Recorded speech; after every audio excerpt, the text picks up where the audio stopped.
Had to show how cool this background is, and also hopefully this video is going to work, because my computer is already struggling with storage. So hopefully I won't have to break this up into 2 parts, and it'll be one nice long combined video. That's why I said I can't make I can't do the whole thing at once, because my computer can't handle it.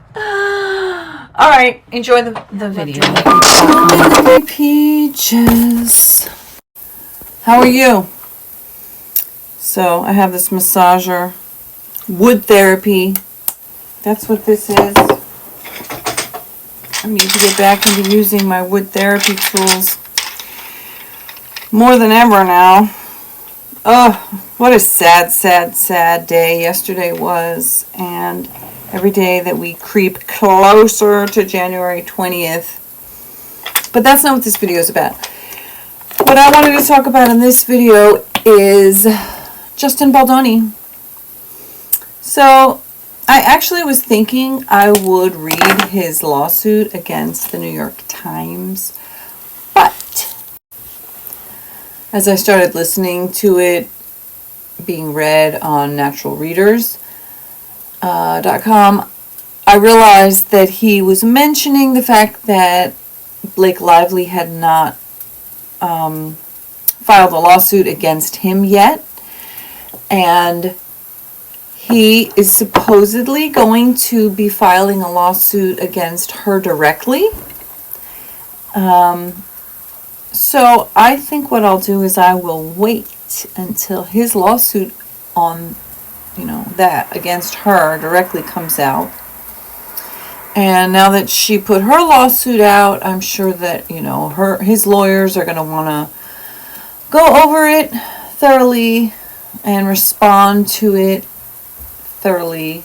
So I don't anticipate that his lawsuit will come out, right away, but probably pretty soon.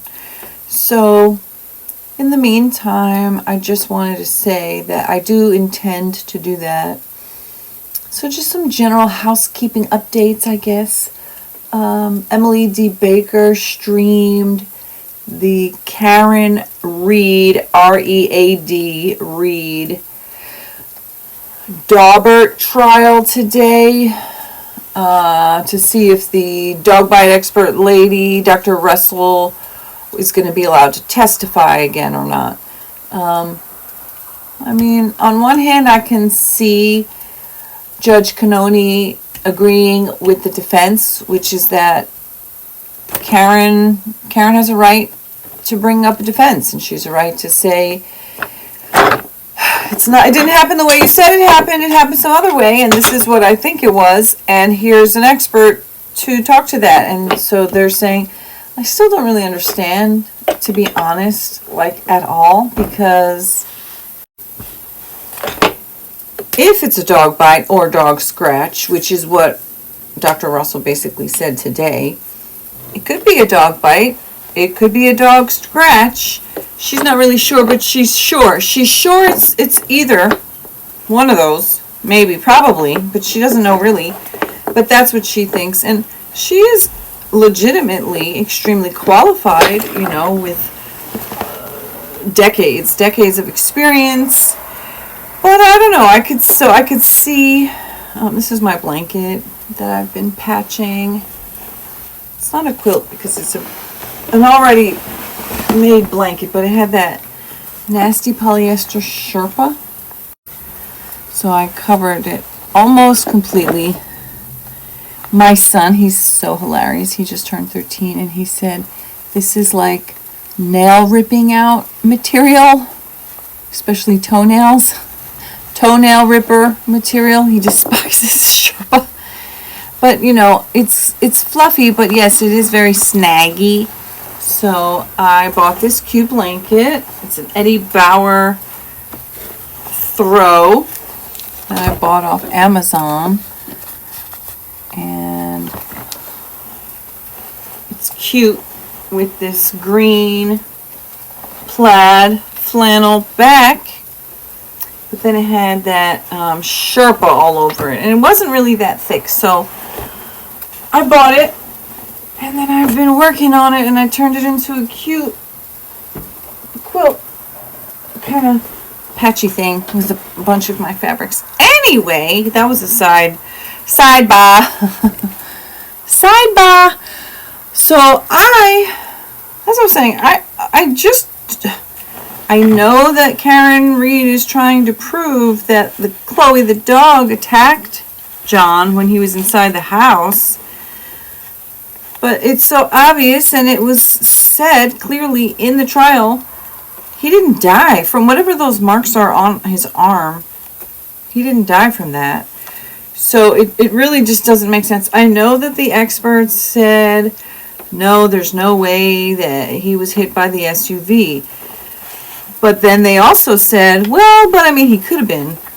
He could have been somehow hit by it, which flung him back hard enough, which cracked his skull and incapacitated him enough for him to know. Oh, I got my thimbles. Oh, I gotta go get that.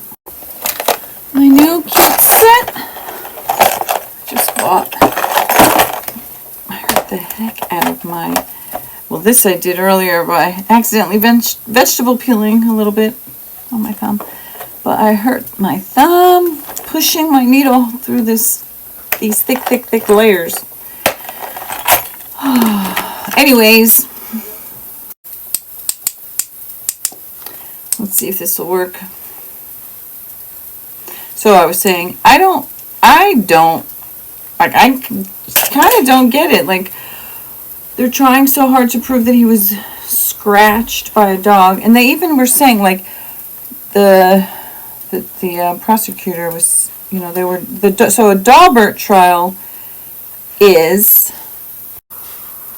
A Daubert trial refers to a legal process where a court assesses the admissibility of expert testimony using the Daubert standard, which is a set of factors established by the Supreme Court case Daubert versus Merrill Dow Pharmaceuticals to determine if expert testimony is reliable and scientifically sound enough to be presented to a jury. Essentially, it's a hearing where a judge decides if an expert witness's methodology and conclusions are valid enough to be considered evidence in the case. Okay.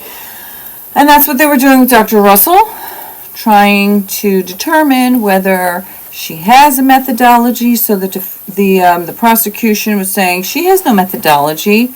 She just has empirical evidence, what she experienced, what she went through. But as I was saying, I just realized I really need a silicone thimble. Wow. This is what I need. Maybe I should return this other one. Well, maybe not. We'll see. Oh, okay. Sorry, just distracted. But anyway, so the whole thing is that if a dog attacked John, those dog attacks had nothing to do with him passing away. Wouldn't have caused his head wound. And it doesn't make any sense if he was inside the house at the party, then the dog attacked his arm and they dragged him outside and left him on the front lawn. So I don't know, the whole thing, I do like Dr. Russell. She seems like a sincere person with a whole lot of experience. But I also can't shake the sense that I felt the whole time, which is that she got it in her head that it was a dog because she heard a dog was there, a dog that had apparently bitten somebody else. And I don't know, it just seems so weird because it's kind of like the dog bite. I don't see how that clears her of anything, and so I don't know. I could also see Judge Cannoni saying, you know what, I'm not going to let it in because you're just speculating. But then at the same time, I can see what she'll most likely will do is she'll let it in and she'll let the jury decide. She'll let the jury hear it because, you know, she does have a right to put on a defense, and the fact of the matter is that Dr. Russell is an expert. You know, whether or not that I don't know. We'll see. So anyway, there's that. The case is supposed to start April, I believe. Like I said, I'm waiting for Baldoni to actually sue Blake and maybe Ryan. Maybe he'll sue Ryan as well. So we'll see. Anyway, join me. CatLoveDreamingPeach.com. Those other ones had bad reviews. They said they were super hot and sweaty. So these have good reviews. These look better. I think I'll try these. They look cute. And my son plays bass and the other one plays guitar as well.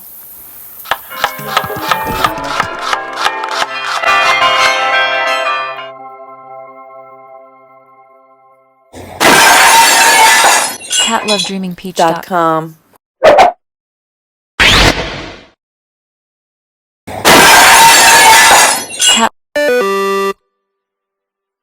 Okay, so I am screen recording myself, and I thought I'll read a few minutes, maybe like 5 minutes or so. It's 2:03 a.m. right now. So this is Justin Baldoni's lawsuit against the New York Times.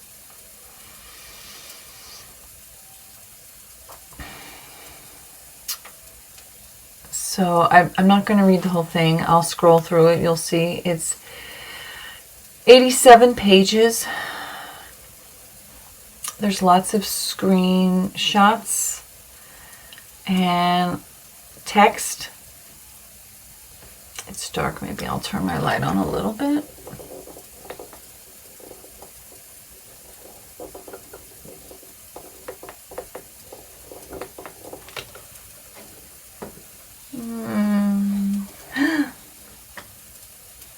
It's not helping. Is it making it worse? I have like eye sockets. Okay.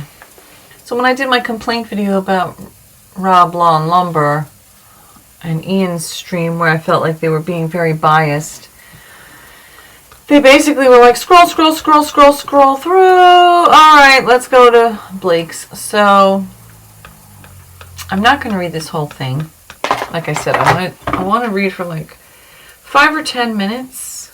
I made a video saying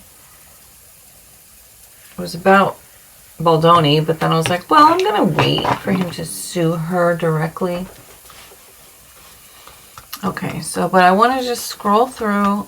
So I do want to read some, but I kind of wanted to like just get to the bits. Okay. So, good morning. All right, I do think this is a little confusing.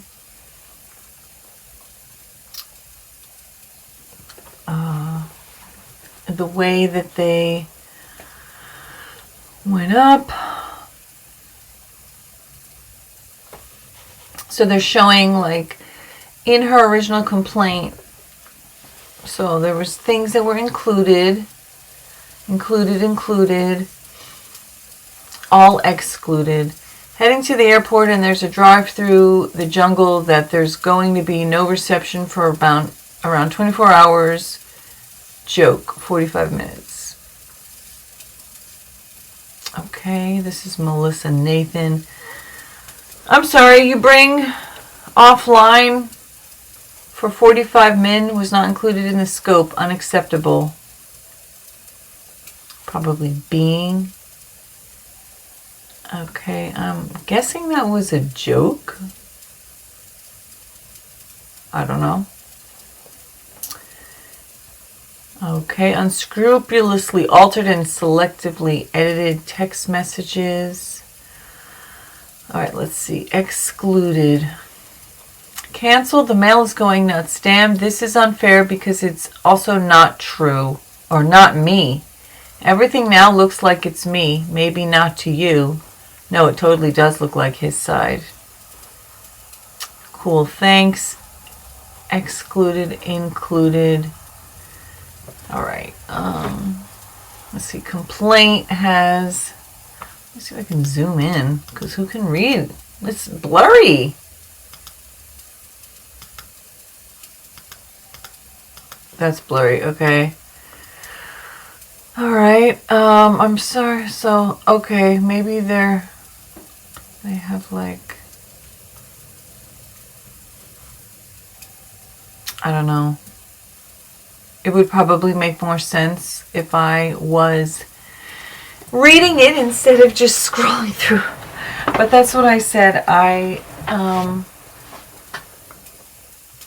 do want to just kind of scroll through. TMZ. Reporter says Blake Lively's little bump felt like a bullet. LMAO, laughing my ass off. We've interviewed her too. Let me find that interview. Fucked her. Melissa Nathan. When? LOL.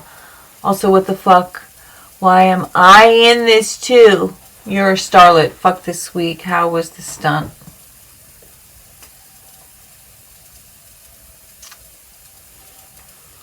Okay, let's see.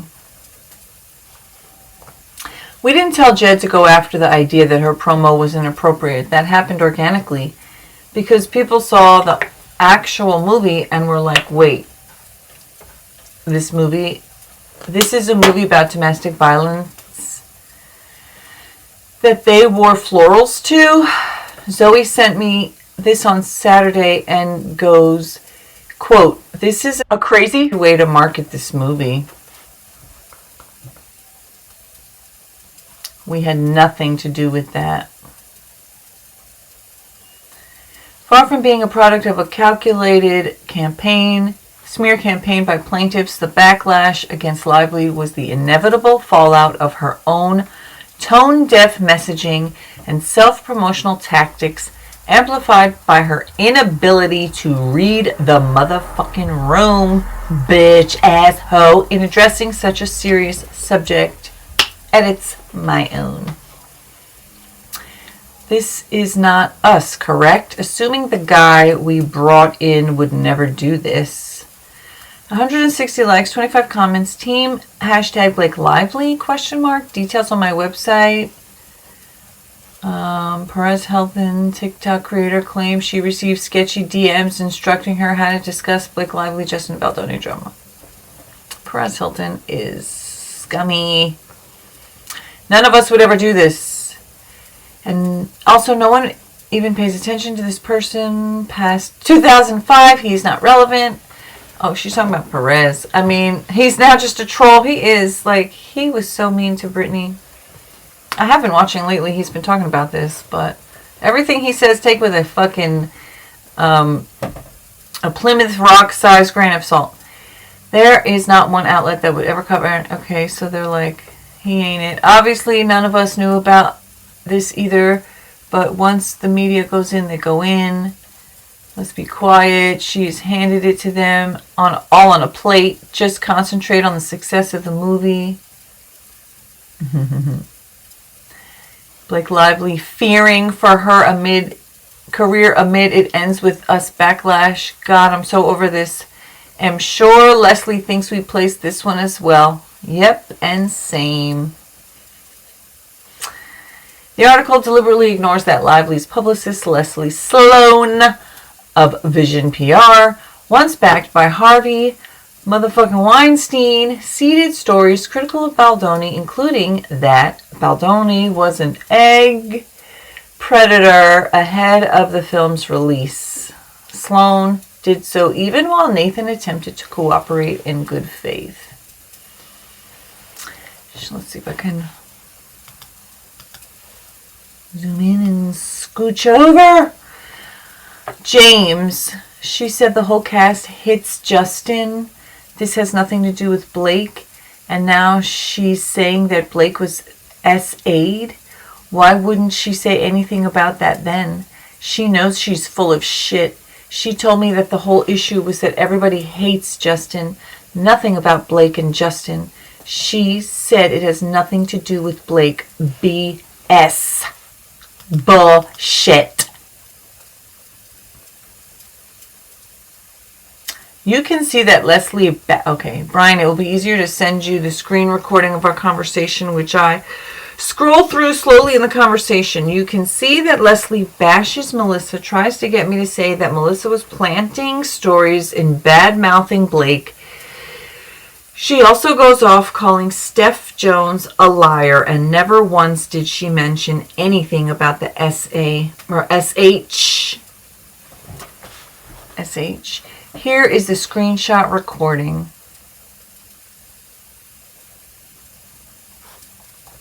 Something had with Leslie. We talked for a while, and during the conversation, Leslie asked me who it is that Melissa reps, who is with Tag PR.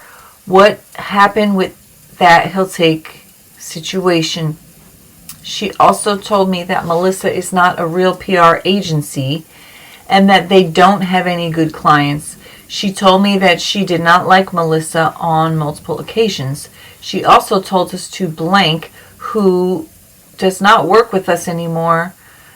She also asked about Steph Jones, who she was, what she did, where she works, who works with her. She had called her a liar too in the text messages. Also, she has a history of lying. This is a clear example. She gave me information on a story about blank and the real reason that he got off stage during a performance. She gave me the info. We printed the info. Blank didn't like it, so she comes back and says the following.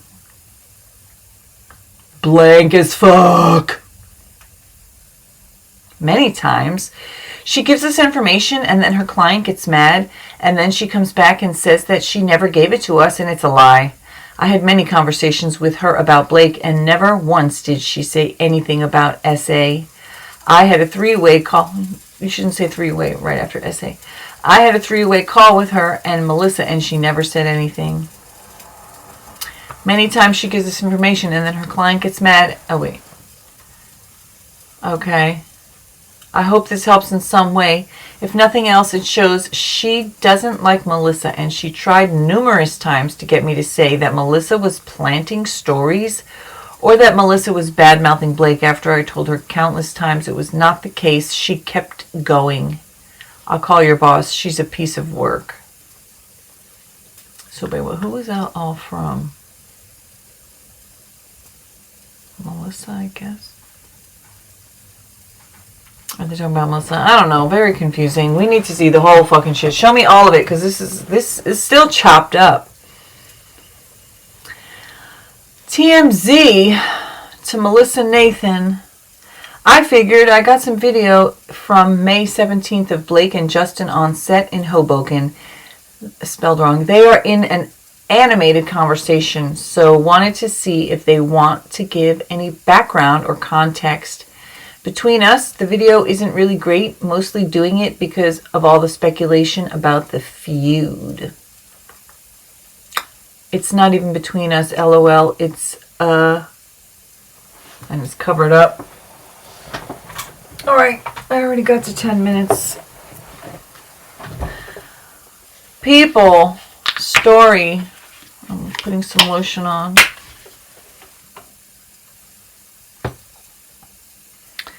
It's Viviter Geranium.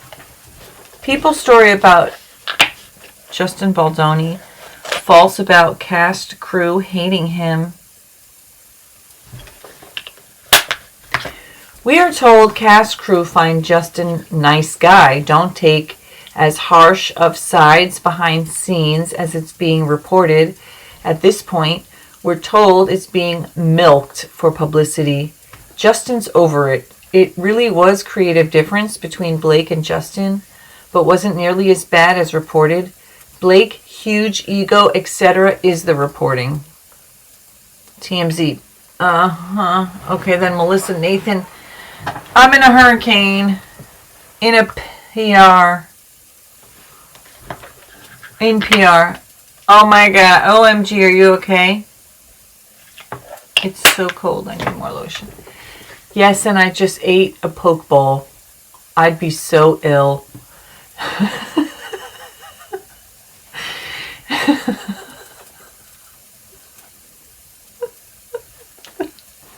That's like unintentionally hilarious. Do you have sources? BL Blake Lively Camp keeps thinking it's us placing, and we are. Now I'm already at 12 minutes.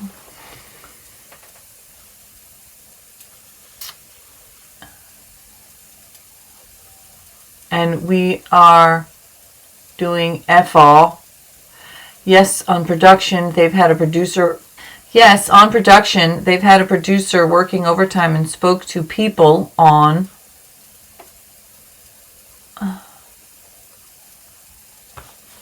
production in post. Wait till I tell you the whole story. We are legit saying source says it's all Blake's ego. You have no idea. You think you do. You do not. In my whole career, I've never come across this situation. But why aren't people saying the real story if known? Can I call you back? Bitch, please call me back. Okay, wait, who was that? That was TMZ and Melissa Nathan. And that was, what was the date? Is this from Tuesday, August 13th? I don't know, it's like a different time. No date. 11:33, Leslie. Let's see, no date. There's no dates on these things? Okay. Leslie Sloan. They're liking City. Good for you. I know you're friends with Melissa. James. Yes, we are. Or, yeah, we are. Leslie Sloan. I am not paid to take people down. I'm honest. James. She hasn't done anything literally anti-Blake. Leslie Sloan, KK. She told me the same thing that she told you, which is she said that Blake's backlash is organic. Leslie Sloan. It's not. She did nothing but help get a movie make tons of money. Justin makes tons. She was kind of off promoting it as if it was Barbie, just based on the things that she said directly. And then this is from August 14th of 2024. Forward statement for TMZ from Jennifer Abel to Melissa, Brianna, and 3 more. James and Team FYI from Charlie Neff to Wayfarer Studios. Okay, statement for TMZ. Hello. Reporter. A source close to set says they don't know of an investigation, but there was an intervention. Quote, we heard there were multiple HR complaints from crew and cast starting with the first day of production. Wayfarer is the studio. It's unclear if Wayfarer Studios... I lost my spot. Performed an investigation into the claims against themselves. Separately, we are aware there was an intervention with Justin Baldoni. I'm getting comfortable, sorry. It's fucking late. Or early. Separately, we are aware there was an intervention with Justin Baldoni midway through production based on a pattern of inappropriate behavior by him towards cast and crew. Off record. Tag team. The only complaint which not confirmed if it was an official HR complaint was a guy up for a gig on the crew. Complained the younger guy who got it did so because of ageism. Complained the younger guy who got it did so because of ageism. There was investigation and found no wrongdoing. There are no other complaints, especially no other documented HR complaints. There was not an intervention on set or with members of the crew. This would be false to allude to. Blake and Ryan had Justin and his team over for a meeting where Blake expressed all the things she was upset about. This was not Justin versus the team behind the film. It was his team versus Blake and Ryan. More of a contentious meeting. The way it reads now reads as if it were a proper intervention with cast and crew. Not true. Thank you. I've just sent I'll keep you posted. What is the email for Wayfarer? I need to reach out. Leslie. Wait, so who was that? That was the reporter and tag team. Melissa. Happy to. I land in less than 2 hours. Thank you. Have a safe flight. Also, I am not doing one thing without speaking to you. I am not answering one email about this situation. I've told everyone to not do one thing, plant seed, even speak to one reporter, even on background. Now I'm involved. There will be no shock surprises to you. Me either. Heart. Tried you. Hi, I need to chat. Wait, so that was August 8th. This was not dated. Hi, I want to get into a place I can call. All right. So, Stephanie Jones has been nice and fixed things for us in past. I can give her a call that this is nothing burger. That this is a nothing burger. August 8th. Jennifer Abel wrote, team, please ignore thanks. Smile face X, which is like a kiss. Left word. Oh, it was blank has been nice. Left word for blank. She's been very nice in past, so we'll get this fixed. Stephanie Jones. From Jennifer Abel. Hi, I'm a reporter for dailymail.com, and I'm currently working on a story surrounding the recent rumors that there was a feud between It Ends With Us co-stars Blake Lively and Justin Baldoni. A baby. What's that? Okay. Oh, God. So, Heath showed a video of the wife.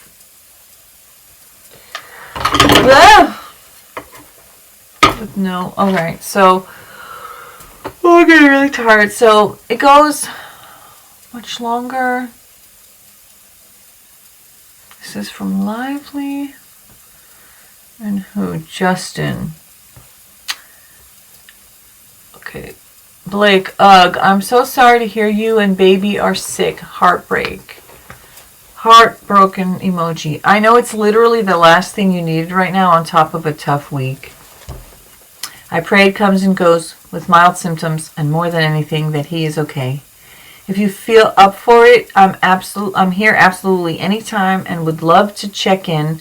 I know this week was a lot and I'm committed to making things run smoother across the board. Our mistake. Okay, that was May 26th of 2023. And then June 2nd, so like a week later. Our mistake. Molly did get the new pages at 11 p.m. last night. She didn't realize they were new, but new pages can always be sent to me as well, please, X. And then she says, I'm just pumping in my trailer if you want to work out our lines. Wait, what? What? Oh, no. I'm just pumping in my trailer if you want to work out our lines. So okay. I thought what I had misunderstood was that she had said, you know, come to my trailer if you want to work out our lines. And then when he got there, she was pumping. But she said, I'm pumping in my trailer if you want to work out our lines. Eating with crew, and we'll head that way. Take your time. I'm here. I'll meet you in HMU.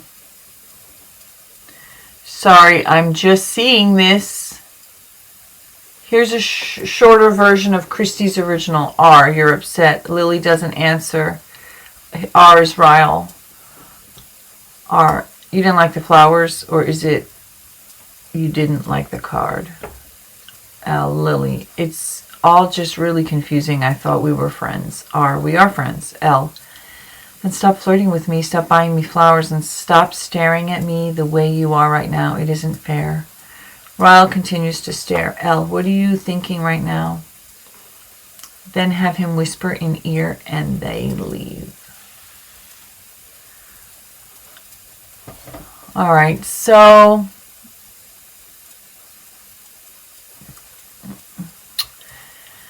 Blake Lively just texts Ange this also. He hearted it. We'll show you both ways, but Beanie is much sexier. It's the look. Feels TV without, especially with a crop top in the snow. It justifies the rest of the skin, and also is a girl I would check out walking down the street because it washes the effort off the rest of the look. Okay, creepy. Good morning. So this is like the next day.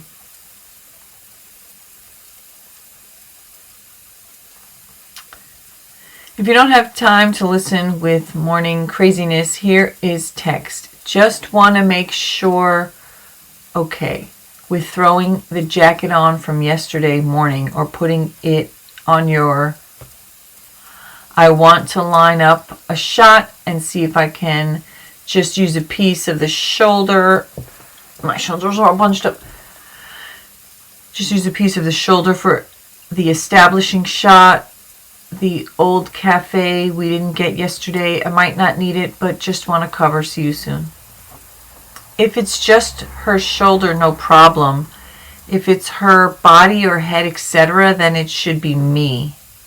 I was wondering about not having that shot, but kept it to myself. Blush. Yeah, we ran out of time. I want to line it up with the shoulder, and if it doesn't work, then when you're dressed, we'll figure it out. By the way, if you're ever wondering if we have a shot or need one, I don't ever feel it's overstepping if you bring it up to me. FYI, Brandon just landed. We're talking character. No one waiting. Blake Lively, mortified. They dropped me off at the flower shop. I was in the wrong spot. Okay.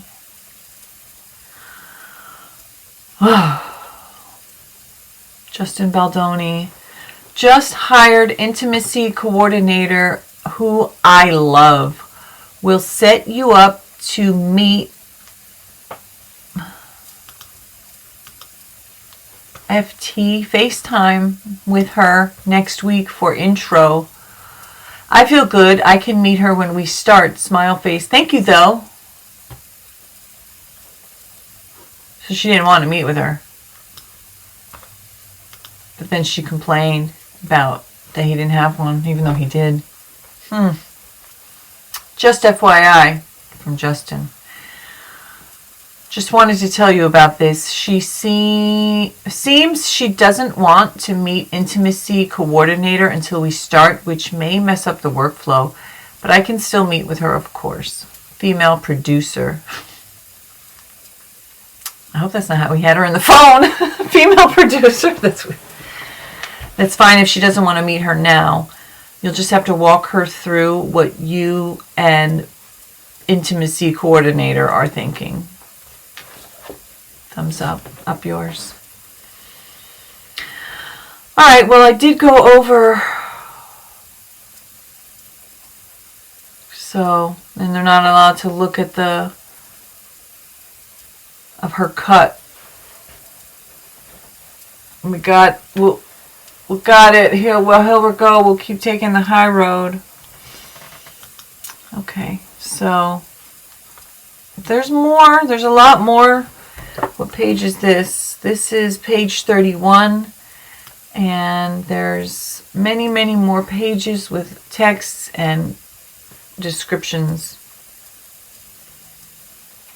So, like I said, I'm planning on waiting until he actually sues her directly, and then I can do this again.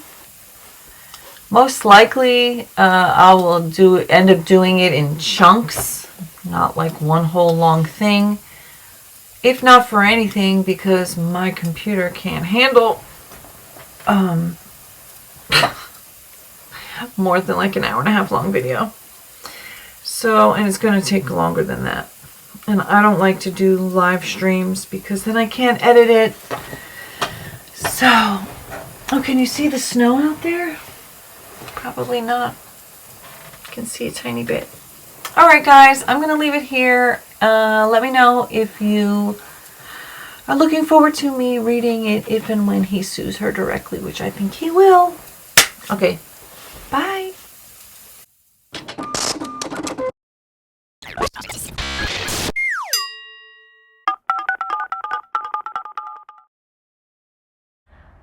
All right, it is the morning. You can see over there, it's 8:54 a.m. It's Wednesday, January 8th.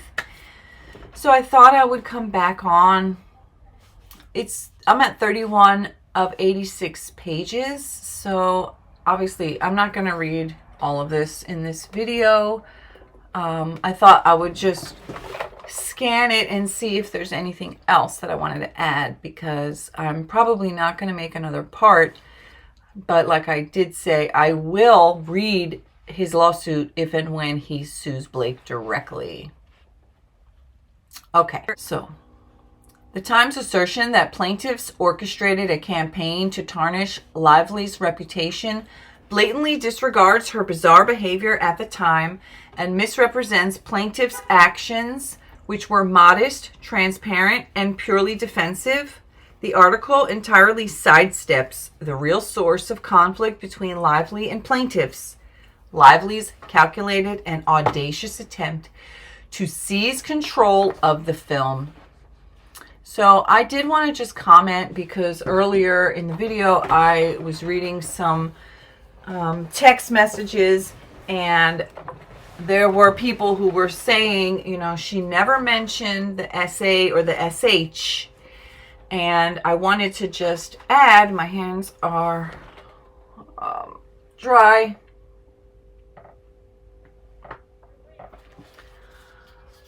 I just wanted to say that, you know, in some cases of SA, SH, a lot of cases actually, people don't come forward. 75 to 80% of cases actually do go unreported. And although I do believe in this case that Blake Lively is making it up and lying on Justin Baldoni so that she can get, you know, claw back some kind of public sympathy. People really haven't liked her in a few years, I think. And it's all because of her own behavior. I personally think that this is because she sucks. She's terrible. She was audaciously calculating her attempt to seize control of the film. And when the backlash came, especially what I believe is the organic reaction to her terrible interviews and self-promotional promotion, that people were mad about that, turned off about that. People were like, ugh, this bitch. That's my opinion. All right, but let me read a little further ahead. It is hard because these are very small. Monday, August 9th, maybe? From Jen Abel. Hi, Jamie just filled me in about BookCon. I know this is devastating and such a kick in the gut. It's petty and childish at this point. I'm just making sure you're okay. We will get through this. Eye on the prize. Her attending BookCon is a win for the film ultimately. And if she wants to drag her ass to Texas, then let her. You can be home with your family, which is important. So I don't know if I completed the thought when I was saying that her not telling people is not necessarily proof that it didn't happen. And I'm just saying that because of the fact many people do not come forward about the SA or the SH because they're afraid of retaliation, because they're afraid they won't be believed. Like in this case, I don't believe her. Although I don't believe her, like I said, because of her history and because of his history and because of what he brought out in his text messages. I didn't believe her to start with because I thought, no, he's definitely innocent until proven guilty on this one. And she's definitely guilty until proven innocent in my mind. I know that's probably a very unpopular opinion because a lot of people are of the mindset, believe all women. Women should be believed. And if somebody says they were abused, then you should believe them. And I do believe that we should believe people in general, regardless of their genitals, and let the evidence show whether or not what they're saying is correct. Because there are false allegations, although it's 2 to 10% of allegations, give or take, a small percentage, which means that 90 to 98% of allegations are true. And that's still within the statistic that 75 to 80% of actual instances go unreported. So with that, all of that truth, I also believe that accusing somebody of SA and SH is one of those things that people are terrified to say, you're lying, I don't believe you, because they don't want to seem like a cold-hearted, insensitive grape apologist or SA apologist or SH apologist, which is what it's been for centuries. So because of all of that and the loaded nature of such allegations, a lot of people immediately believe, well, if she's saying that a lot of people believe, well, if she's saying it, it's got to be true. I have a client that is somewhat in the film industry, and we had a talk yesterday, and he said that he'd actually met her years ago, and he thought she was pretty cool. And I said, yeah, I think she's lying. And he was like, oh, really? And I said, well, I listened to the lawsuits, and it doesn't sound, it sounds kind of like, yeah, she may be lying. And he said, wow. And then he's like, well, I just don't understand why somebody would do that, though. And I agree. It seems like Peter Tragos, the lawyer I listened to, he was saying, the fact that she was so upset with him, she didn't want to be at the premiere with him. She didn't want him in the promotional material, like all the stuff. It must be because he really did the things, and she was hating him and didn't want to be anywhere near him, this creep, and that's what it was about. And that leads people to think, like, there's no reason why somebody would do that unless they were provoked because of his bad behavior. However, that's not always the case. Sometimes, like it says, maybe she has this astronomical ego where she thought that she could just come in and change everything and take control, and then she literally took the movie from him. And maybe she was trying to conceal the fact that she did all that, especially because his cut got higher ratings or whatever in the screenings. And then she was like, well, fuck it, we're going to go with mine anyway, bitch. And then there was the backlash. Then what I believe was the organic backlash to her interviews and the way she chose to promote the movie, which was about DV. And she decided to make it about florals and her drink. Her drink. Okay? And people were like, what the F, girl? And then people were like hating on her. And I think that she was like, I have to claw back something. I have to make some reasonable excuse that people can believe in, where I am innocent again, and I'm a victim, and he is the creep. I don't believe it though. But anyway, back to reading. Okay, Jen Abel. So Justin Baldoni responds, she kicked me out officially from the film now. She's finishing it all. I can't be involved. Music, sound, VFX, everything. I'll make it through somehow. I just need to feel it all. Okay, and then let's see if I can zoom in on this tiny blurry text. Then I can't read that. It looks like it might, I don't know, be February? Justin Baldoni. Hey, can we get a call on the books to discuss overall strategy? Oh, and also overall strategy and also the sensitivity of what we are going into with the release.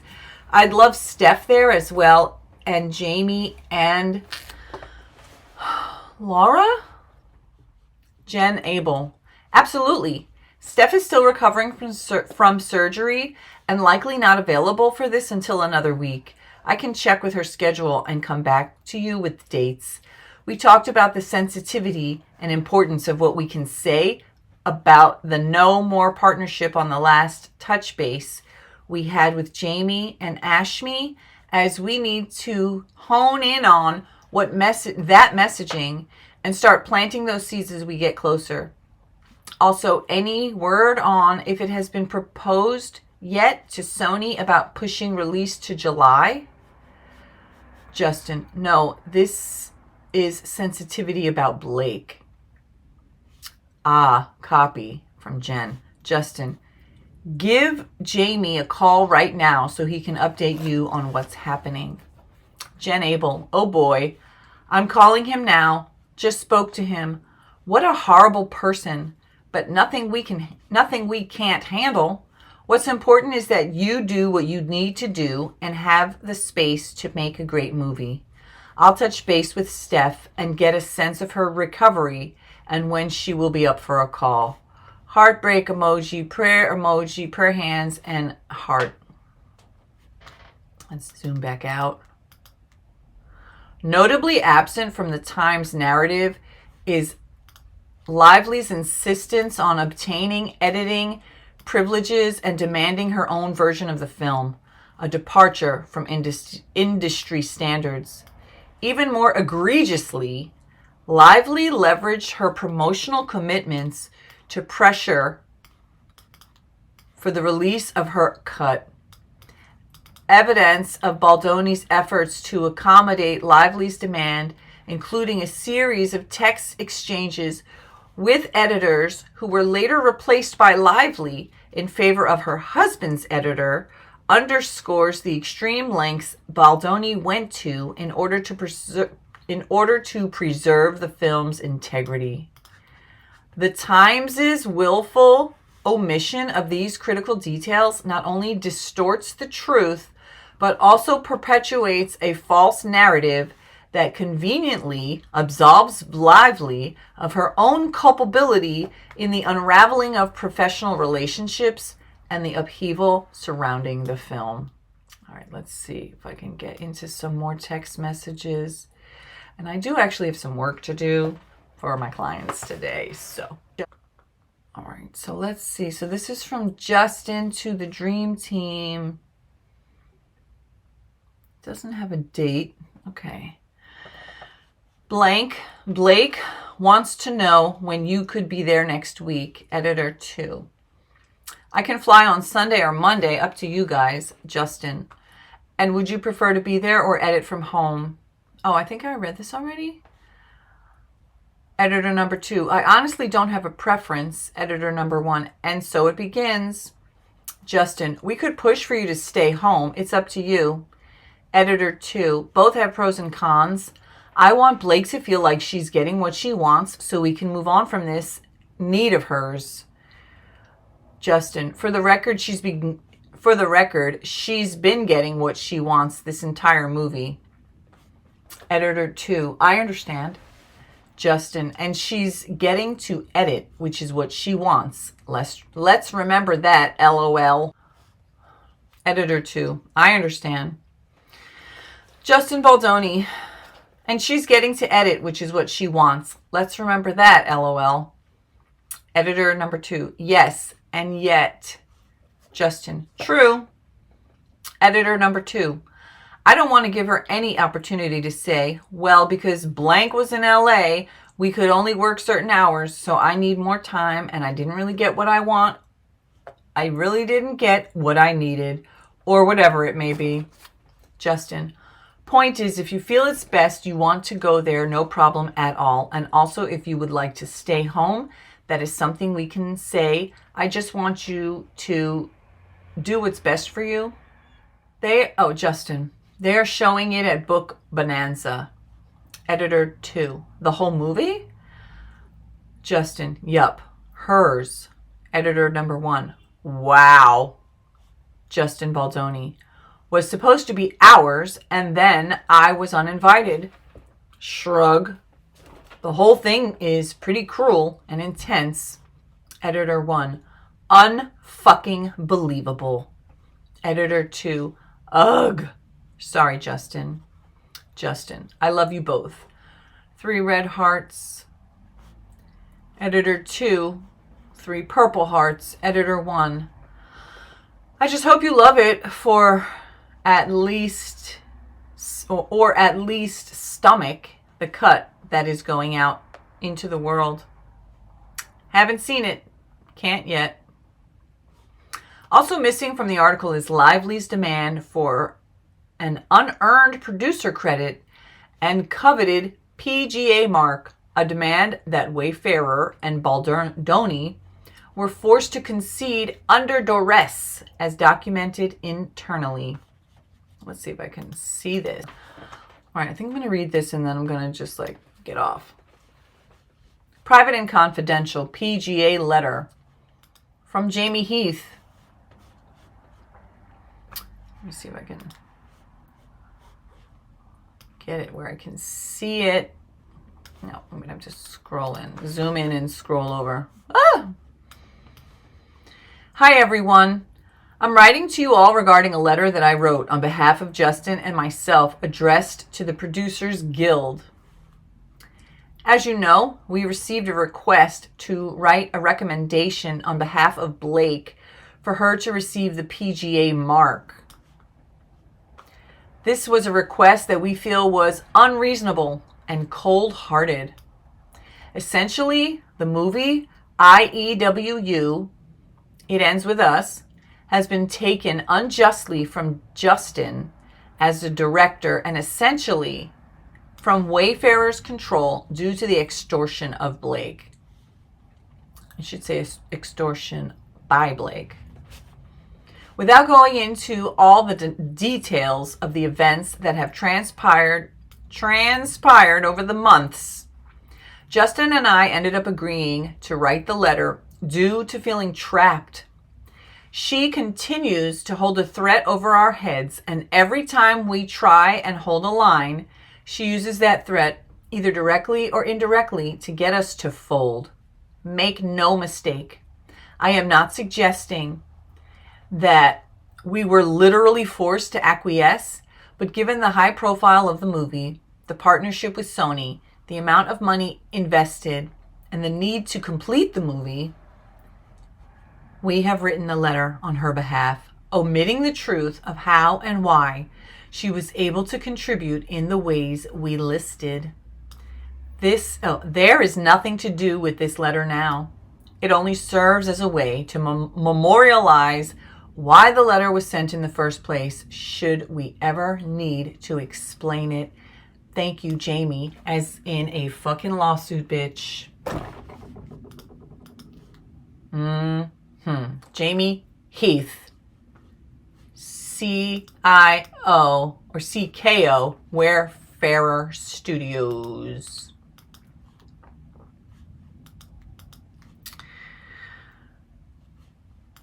Moreover, the article fails to address the fact that Baldoni was systemically sidelined from the marketing of his own film. From the very beginning, Baldoni had insisted on marketing the film with a focus on DV and its survivors, a message that was integral to the film's purpose. Yet, Lively drastically limited his input and deliberately steered the promotional campaign away from its societal message, further undermining Baldoni's role. Lively initially refused to permit his attendance at the film's premiere.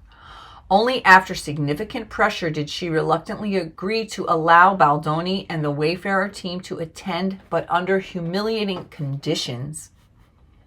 The Wayfarer team and their families, including Baldoni and Heath, were segregated from the main cast, barred from the exclusive after-party, and forced to organize their own event at additional cost. Baldoni's participation on the red carpet was cut short, and his family and friends were confined to a makeshift holding area in the basement before being escorted into a separate theater after Lively's departure. Not only had Lively stolen the film, but she also robbed Baldoni and his team of any genuine opportunity to celebrate their hard work. Okay, then Jen Abel. Let's see. But nothing we can't get through together. This film will be successful. She has already promoted heavily, so if she backs away now, it looks worse on her. And you just focus on the bigger picture of how this film is going to change the game for you and the studio. Justin Baldoni. Just find ways to keep me busy when she gets everyone together. Obviously, if the whole cast is making content together, that's her trying to clue people onto there being an issue. Everything she does is calculated, yet also manic. Jen, I hear you, and we are already ahead of this with this Sony who has our back here. I feel good about that, and they understand the larger issues if fans start poking holes. That doesn't benefit Sony either. Justin, she doesn't want to be the bad guy, so she'll find a way to say it without saying it. Jen, that's why we just need to stay ahead of it. Justin, attempting to rewrite history and like I'm not the one who developed this and spent 5 years trying to make it, and like there's an issue with me. It's just mean and hurtful, and she knows exactly what she's doing. So, oh God, he got sick. So there's more. Like I said, I am not going to read this whole thing. And, you know, some people may believe that the only way it makes the only way it makes sense is if he did the things. You know, some people are just not going to believe that she could potentially be an egomaniac and or a total control freak who would try to bring somebody down, take them down, put them in a headlock, take them down because embarrassed by this self-induced backlash, Lively now seeks to vilify Baldoni in a dubious attempt to resuscitate her public image. So what do you guys think? As I said, my view is biased. I am biased in Baldoni's favor, and that is true, and it's coloring my opinion. But I also am open to the truth. The fact is that right now, I could easily see somebody saying, well, of course he's going to say she's lying. Of course he's going to say she's calculated. Of course he's going to say she's an egomaniac and, you know, she has no reason to do all this stuff except for the fact that, you know, she's trying to take him down.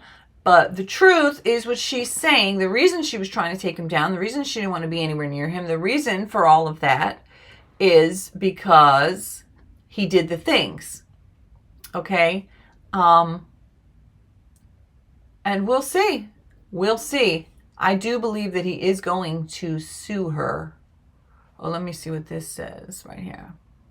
So it had said, Miss Nathan then bragged to Miss Abel that Mr. Baldoni doesn't realize how lucky he is right now, by which they were referring to their successful efforts to shut down stories that would have revealed how Mr. Baldoni's behavior included sexual connotations on set had made the cast and crew beyond Miss Lively uncomfortable. And then this is all what was excluded from Jen and Justin, I think. I don't know. It doesn't say. LOL Roger. Yeah, Jillian reached out. Blank. E.T., who just annoys me. And I saw that Katie said limited pickup, but I've honestly not seen any from those two pieces. Just keep on giving nothing. Nothing, not one thing from those pieces. I mean, that was just a lot of work, just talking everyone off the fucking ledge for those two pieces. Literally. I feel like I've been hit by a truck. And then after the weekend, people are going to move completely past this. It's boring, nothing new came out for anyone. I bet you have it that constant. Oh my God, yes, you will die. He doesn't realize how lucky he is right now. We need to press him on just how lucky, how fucking lucky. The whispering in the air, the sexual connotations like Jesus fucking Christ. Other members feeling uncomfortable watching it. I mean, there is just so much. Doesn't matter if it's not true. I know, I don't think they get that. They think the truth wins. No, it doesn't. Ha ha ha. And I'm like, we are dealing with a psychopath who literally called you a sexual predator. Let's all be happy with difficult. Excluded. And I'm like, okay. I have it on text message, by the way. Unbelievable. Let's be really happy with difficult. And if he told him we took out misogynistic. Leslie can't possibly believe that. Leslie Sloan. Let's give it a day to calm and let's call Jamie together tomorrow and we can explain to him a few things together. And socials are really, really ramping up. And she gave that a like. In his favor, she must be furious. It's actually sad because it just shows you people really want. In the article, The Times writes, Lively's filing includes excerpts from thousands of pages of text messages and emails she obtained through a subpoena. And these and other documents were reviewed by the New York Times. However, the Times failed to review and or investigate the plethora of communications demonstrating that plaintiffs had zero intention of smearing Lively and every intention of simply promoting the film and its message. Justin. Good morning, team. So I was thinking about the response to this weekend, and I feel like what we should do is make sure to emphasize the voices of the survivors. It's going to be a lot of buzz, how much money the movie made, but I want to be the one that always directs the back to the survivors. So I would love to come up with some sort of video or carousel of messages from survivors and the response to the film. Okay, and then they talk about the bots. So, more trolls. So,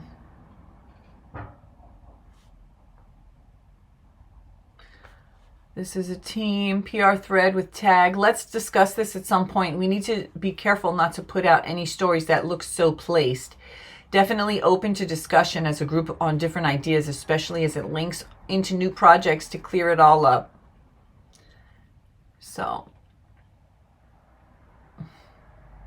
So that's that.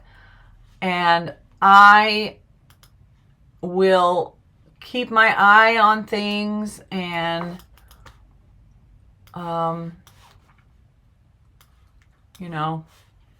I'm not a lawyer. I'm not a psychiatrist. I'm not, I'm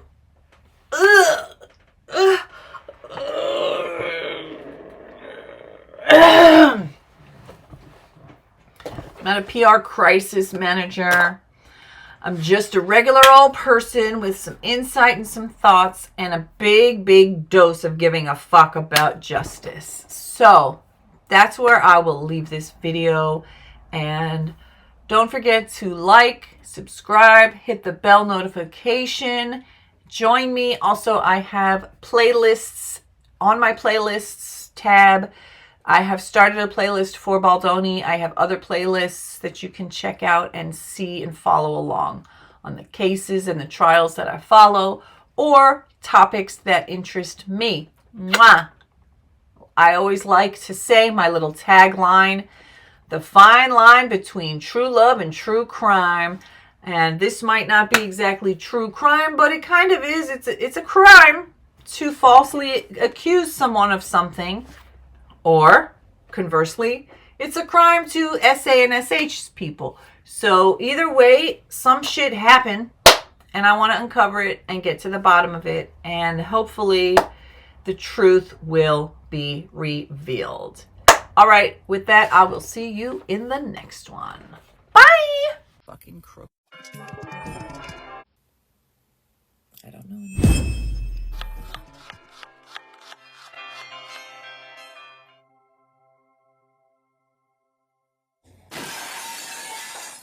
CatLoveDreamingPeach.com